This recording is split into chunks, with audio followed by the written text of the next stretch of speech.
What's going on, guys? Zuko back with another War Within video. Hope you're all doing very well. We're going to talk about my Marksman Hunter build that I've been running. I did a video previously comparing the two Dark Ranger builds. This is the one that I've settled on.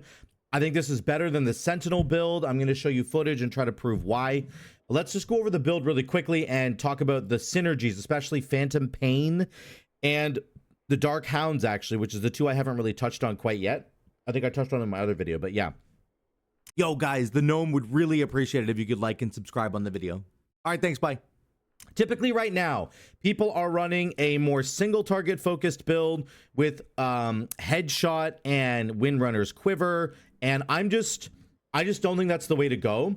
I think you're really missing out if you don't take Deadeye. Deadeye is like the cornerstone of this entire hero tree, in my opinion, and I'm going to talk about why in a second. But a lot of people are taking headshot because they want it to basically function like an arcane shot. You get the benefit of precise shots, and then precise shot stacks twice with Windrunner's quiver, which allows you to fire off some ridiculously fast aim shots, which is pretty cool. I do understand why that's a cool thing. I just don't think it's anywhere near as good as Deadeye.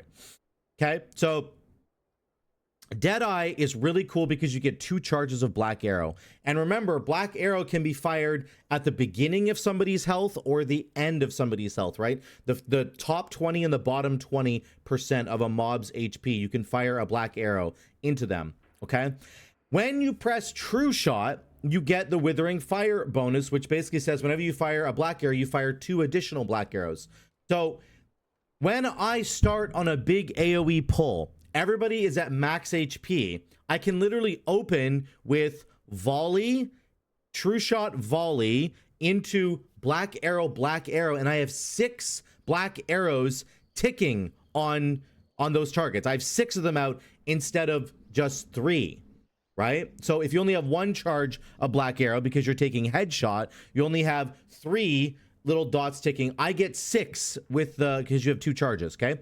Really important because Shadow Hounds triggers off of each time Black Arrow does damage. So you have double the amount of dots happening. You're going to have double the chance to proc those Dark Hounds, which is a really, really good thing. Also with Phantom Pain, if you have 6 dots that are out there, when you fire your aim shot in there, it's going to hit all 6 of them for 24% of the damage that the aim shot would have done. And that is a ridiculous amount of damage that you're getting from Phantom Pain. Both of these abilities actually add up to a decent amount of damage when it comes to your overall. 5.2% from the Dark Hounds, 3.6% from Phantom Pain. Okay. If you go to another key, we've got 7.6% from Dark Hounds, 3.6% from Phantom Pain. If you go to a Floodgate there, look at our damage.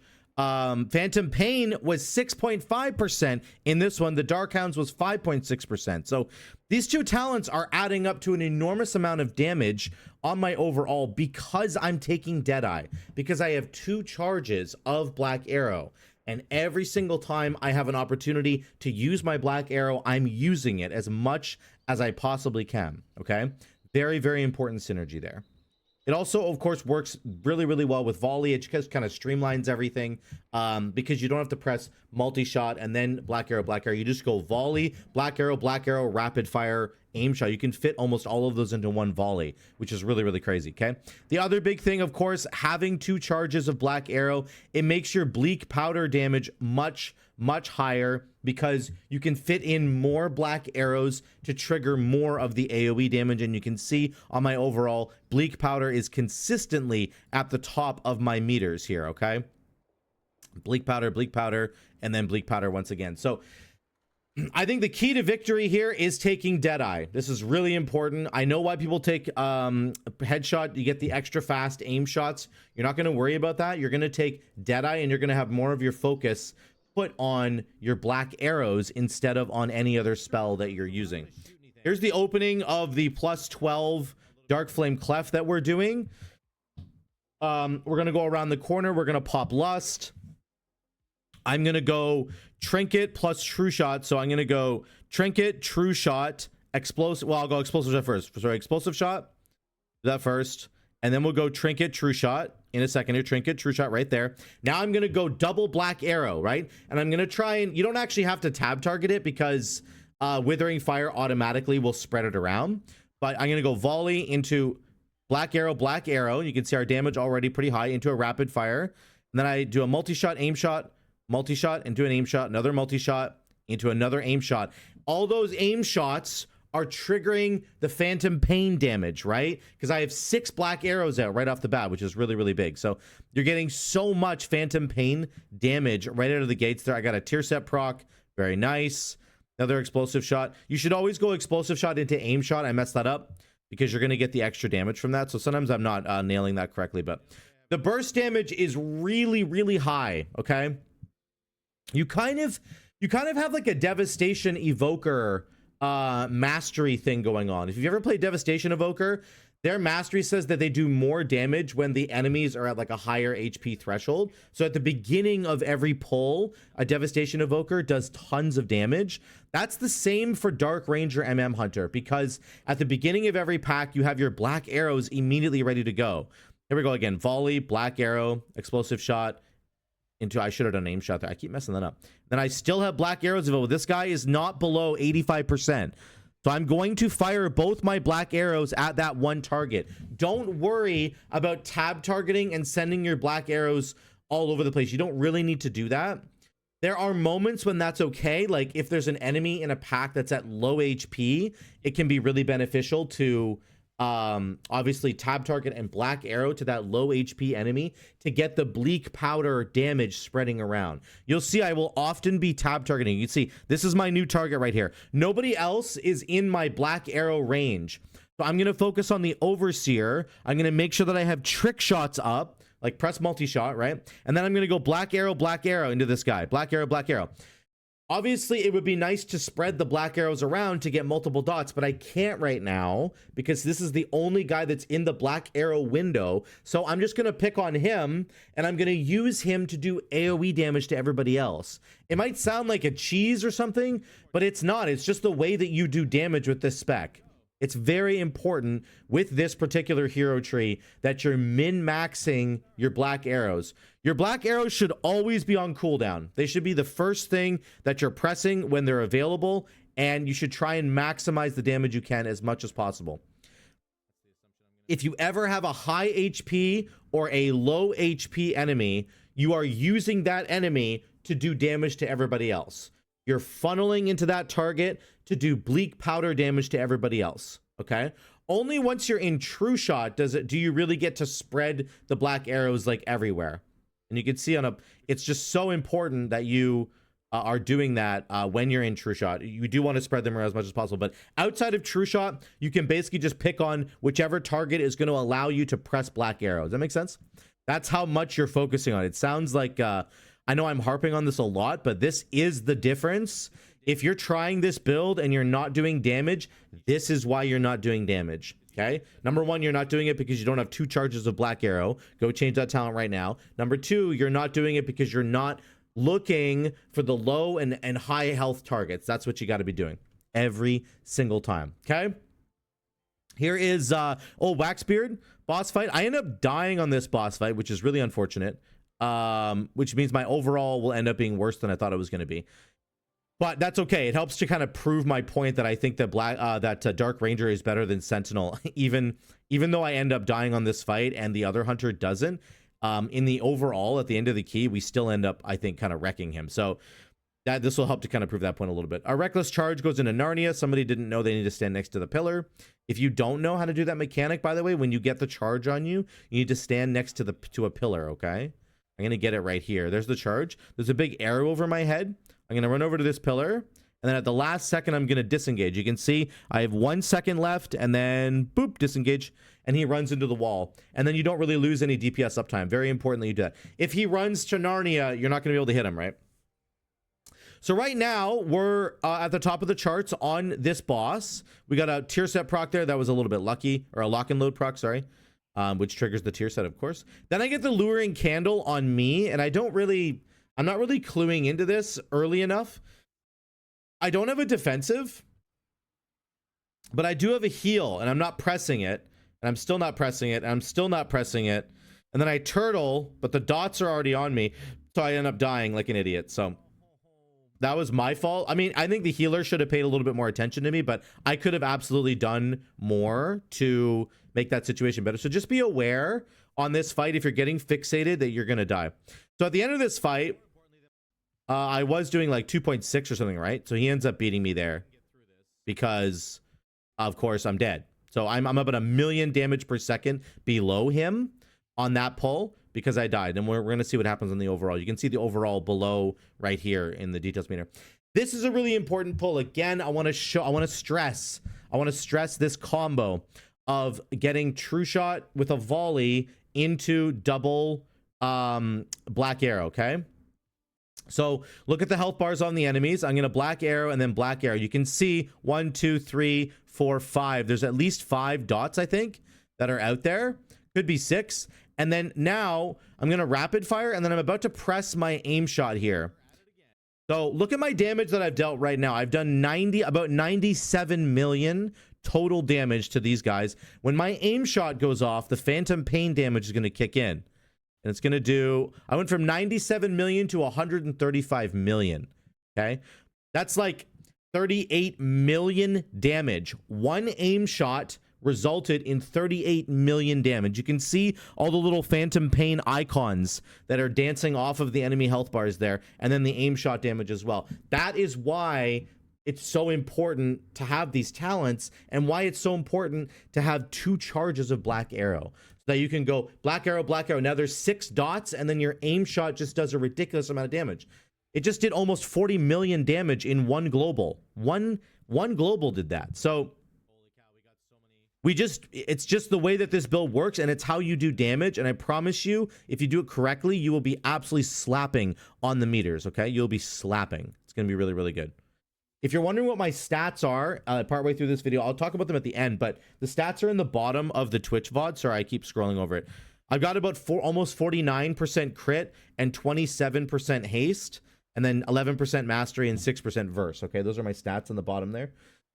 I do focus a little bit more on haste with this build because it's really important to get your lock and load procs, in my opinion. And your globals are also a little bit more stressed. Like you need to be pressing your buttons pretty quickly because you have to fit in all these extra black arrows. Whereas with the Sentinel build, you never have to do that. Okay. Some AoE damage here. Again, as these guys start to get lower, you can pick on the low health dudes here. So you can see I'm picking on this guy right now, getting my black arrows in there because I know that's going to do AoE damage, right? And we want to kill all these guys as quickly as possible. So very important that we do that. I'm not going to do my black arrows into the Wandering Candle because he's not in execute yet. So I'll go back to the Wandering Candle. He will become my focus once I'm done hitting black arrow on the other guys. But you need to get that AoE damage in. Make sure you fit that in. This is the whole mini game you're playing for every dungeon. And I understand some people are not going to want to do this. They're not going to want to play this mini game where you're constantly like looking for the low health targets and min-maxing that kind of damage. I understand. I really do get it. And if you don't want to play it that way, then Dark Ranger is probably just not for you. And that's fine. But to me, I really enjoy this. It gives me something to think about while I'm playing the game, and I kind of love that. So here's some single target damage on Blaziken. My damage here is not that great because I have to move a lot. Movement is still pretty bad for Marksman Hunter. It's actually still quite bad. Because the only thing you can really press that's of value while you're moving is Black Arrow if you get a proc, and then Steady Shot is helpful as well. But your damage goes down quite a bit unless you can perfectly time a couple of Black Arrow procs with like a rapid fire. So anyway, there's a lot of movement here, so my damage is very bad. I'll get to the end here. We get the Sentinel guy ends up beating us on this pull. Okay, so that's important to know. He does beat us on this pull by about 10. He does 1.53 mil. I do 1.42 mil. So that's important to recognize. These guys don't really matter. Little mini fight there. Then we do this. We don't have a priest, so it's a little bit harder to skip this pack. I know people are skipping this pack. I've done it a lot of times myself. We just didn't have a priest, and the tank just ended up running in and kind of doing it without us even talking about it. So it's fine. It doesn't matter. We're going to pull this. We're doing big damage. Once again, these high health enemies, you know, these like mini bosses that you get, they stay at high health for such a long time that you get a lot of Black Arrow procs right off the bat. And then I hit True Shot into, I got a couple of Black Arrow procs right off the bat, which is really good. and I had a tier set proc, I think, like a lock and load proc, which was really good. Unfortunately, I don't get a single additional black arrow proc inside True Shot. This is the other thing I would say you need to be careful about. Be careful about your True Shot timings. You don't ever really want to sit on True Shot, like never ever.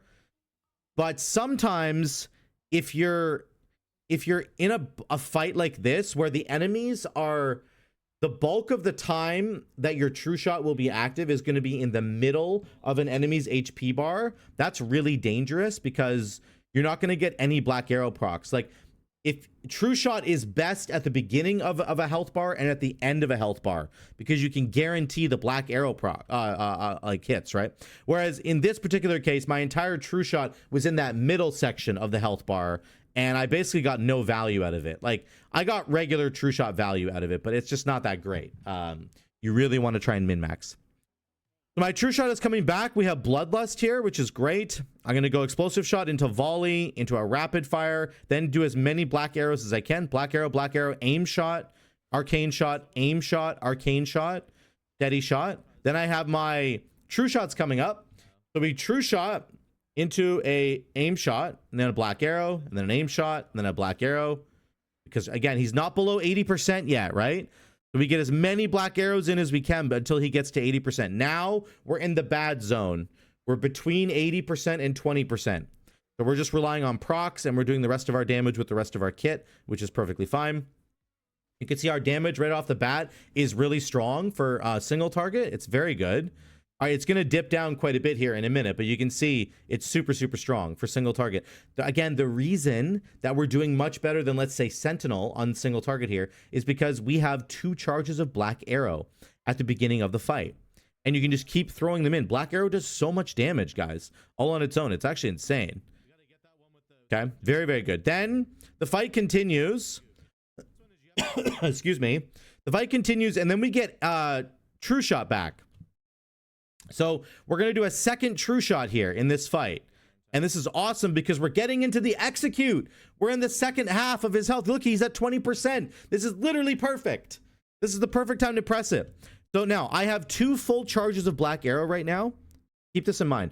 Don't press True Shot if you have 2 charges of Black Arrow. Press 1 Black Arrow first because your True Shot will give you a Black Arrow proc. So I'm going to go Black Arrow here, into True Shot, into a Black Arrow, into Black Arrow. There we go.